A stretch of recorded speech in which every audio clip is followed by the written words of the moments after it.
I would like to introduce our next project, Project 3, the poster. The poster presentation can be found in the Turn-in PDF assignments on our course page after the Quiz 1 review.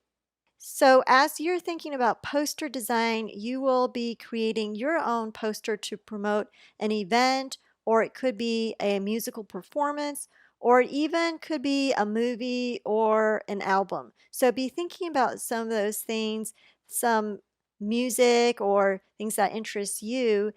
So just looking back at Bringing the Noise, Bringing the Funk, those posters that Paula did really took what she saw on stage, like I said, and captured that into a visual poster format. And so I want you to think about how you can do that with whatever it is that you're going to be promoting, whether it's a lecture or a music concert or some other kind of performance, a style of music, a style of dance. How can you capture what that event is into this poster format? But that brings us to our poster design presentation. So again, these slides are available on As You Learn for you. For the design portion, we're going to be looking at audience, composition, typography, and impact. And that will be worth a total of 2 points. So when we're looking at audience, you want to think about who is your specific target audience for who you're trying to attract to this event. Even if it's a virtual event, who would be attending? Who would listen to this kind of music? What's the age group? What kind of theme or mood will this event create? Is it elegant and sophisticated or casual, outdoors? And then also it could be a movie. So we're going to look at some of these posters from Star Wars, since Paula Scher also talked about it in the video, and look at a visual history of these official Star Wars posters. So they started out in '76, really kind of a drab poster that's just brown, and it's just a typographic treatment with just a simple message. So they just wanted to capture you with that message. If we go back and look at the slides, remember that impact is a huge component for a poster, because usually you see a poster hanging up on the wall. If you're walking around campus, you may be several feet away from it, and so it really has to stop you and grab your attention in order for you to even look at it and then read what's on the poster. So you want the poster to be really impactful and immediate. So if we look back at these Star Wars posters, for example, that text is really big and it fills up that entire space. So it really has to be seen and visible and readable from a distance, and it has to have a focal point that brings you in.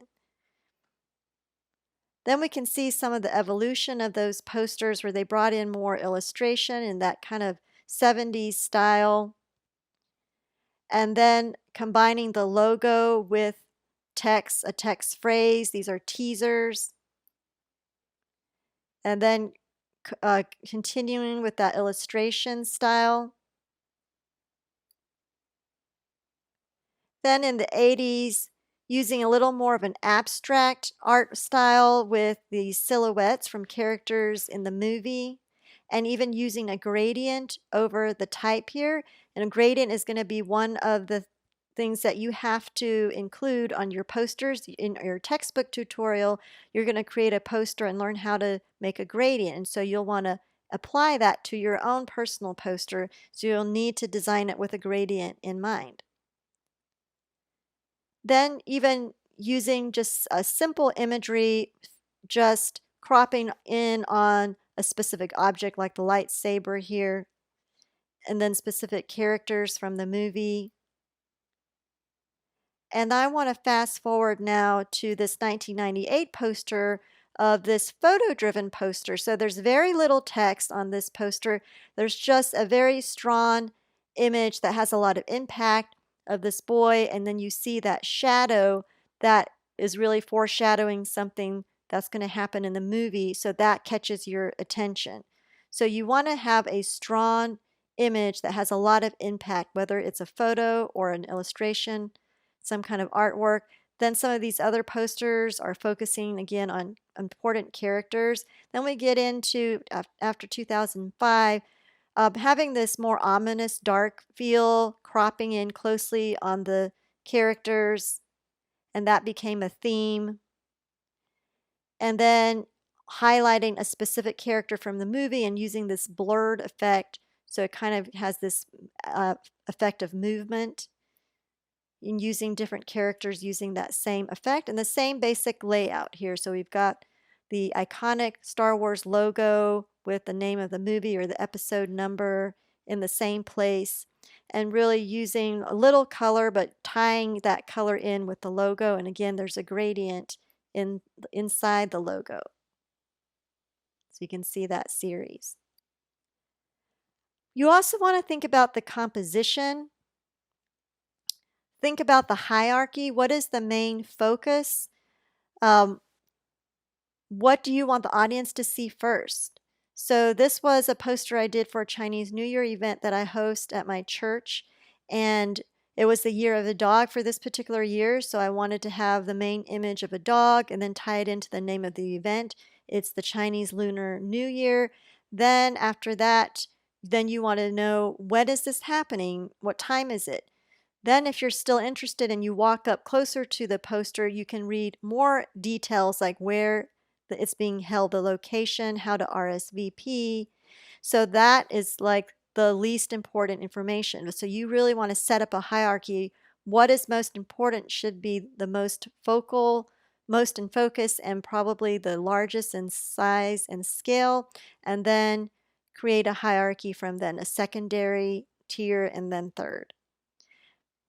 Typography is something we've talked about a lot, so you want to think about what kind of typefaces are you using. When you look at this poster, there's really just one typeface family. They went with this very modern sans serif face and even rotated it, but there's just one typeface but different font weights. So we have a bold version, a regular, a lighter version. So if you want to select one or two typeface families, then you have different fonts that you can use within those families.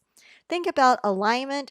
For this composition, it's really a symmetrical design here. If you split this in half, it's balanced on either side symmetrically, and the type is aligned. So the text on the left is aligned to the left margin, the text on the right is aligned to the right margin, and the top and the bottom text is aligned to the top and bottom margins. So think about how you want to organize and align your objects and your text and your composition. Formatting, readability, make sure that you format your text so that you're optimizing the readability of it at a distance. If you need to track out your letters so that they're easier to read, then play around with the tracking and the kerning and make sure that everything on your poster is readable. We talked about impact, looking at some of those Star Wars posters. In this poster, there is impact, but there's also a lot of white space around here, so that actually that space brings your attention to this word at a very small size. So sometimes what you want to focus on doesn't have to be the largest thing on the page, but you can play around with space to create impact. So think about the visibility and the readability from a distance. Think about where it will be seen.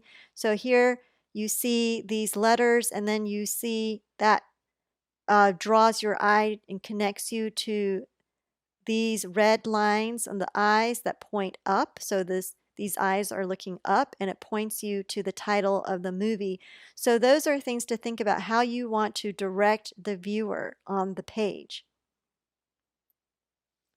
For skill, you want to turn in your InDesign package, your PDF press ready file. You want to make sure that your file's set up for print resolution in the print color space, and you also want to turn in the tutorial package, as you'll be working on a festival poster in your textbook tutorial. Some of you, if you are in group B, you'll be giving a presentation on your poster, and you will get a point for your presentation, and you want to keep it just with about 2 to 3 minutes. And don't forget to cite your sources. So if you're using a stock photo from a stock photo source, make sure that you cite the source, just at least the website name of the photographer or artist name. I showed you an example of that in the letterhead. The letterhead tutorial or letterhead design when I use that Unsplash example. So make sure that you cite your source on your poster. You don't have to type out the entire URL address with the HTTP and everything, but like for example, if it's Unsplash, you can just say the photographer's name slash unsplash.com, and that make sure that is somewhere on your actual poster. And again, you don't want it to be interfere with the design, but you can put it off to the side or to the bottom, just like I showed you in the letterhead. So we're going to talk more about posters and gradients next time, but I just want to show a few examples here just so you can get some ideas as you start to sketch out your posters. This was a poster that I did for actually an NPR podcast. Oops, sorry. Uh, And so it could even be a podcast. This was a podcast interview on Fresh Air called Irresistible by Design. It's no accident you can't stop looking at the screen. So here my main image was a phone that looks like a popsicle, and I use this gradient in the background. The popsicle stick is a raster image, so that would be that would fulfill that component. Then I would have a clipping path. This shape could be my clipping path with, or this could also be my clipping path with a raster image placed inside it. So we'll see once we start in the textbook tutorial, once you go through those stages, how to create a clipping path with an image inside of it and how to create a gradient. Some student samples. Here's one for an event at the Schaefer Center, and the gradient is in the back, is overlaid over this background image. The clipping path is this instrument, and then there's a raster image placed inside that clipping path. And there's also a QR code, which you'll learn how to do in the textbook, which is nice because then you don't have to list out all your information, but you could scan in that QR code and it'll take you to the website, which will give you more information about the event. Another example here is for a concert tour, and this one, the clipping path is of the band members, and then they're placed in the photos are placed into that path. Then she's overlaid a gradient over the entire image, and there's also a QR code. This one was for an event happening with Appalachian Energy Center. This one, the clipping path is of the boy, and then there's an image placed inside that path, and the gradient is in the sky in the background, and there's also a QR code that serves as another raster image. If you wanted to even do a movie poster, you would still be looking at the same components. Here are some examples of some previous movie posters where you could look at these to see what kind of information you would put on a movie poster. The producer, the name of the film, obviously maybe a slogan or a tagline, a teaser line, more information about the production of the film. If there is a famous actor, you want to play up their name. You want to have probably an image that of the actor or of some scene in the movie that really kind of encapsulates what the movie's about. You could use a gradient in this brushwork circle. These are some other Photoshop techniques, but you could create a clipping path of a silhouette. Here's a clipping path of a butterfly with a raster texture image placed inside of it. Use of gradient over these photos. Here again, using a gradient, a clipping path. A raster image could be even just brown paper in the background. And then there's a clipping path of this silhouette with another image placed inside of it. Here's another one of a profile with this torn paper and an image placed inside that path. Here is could be a clipping path of a hand with another image placed inside of that hand shape. So just some things to think about as you are thinking about your posters, this is one from last semester. We actually had a poster contest, and this was the winner in one of the classes. Her clipping path were the stars, and then the raster image is placed inside of them, and the gradient is a radial gradient in the background.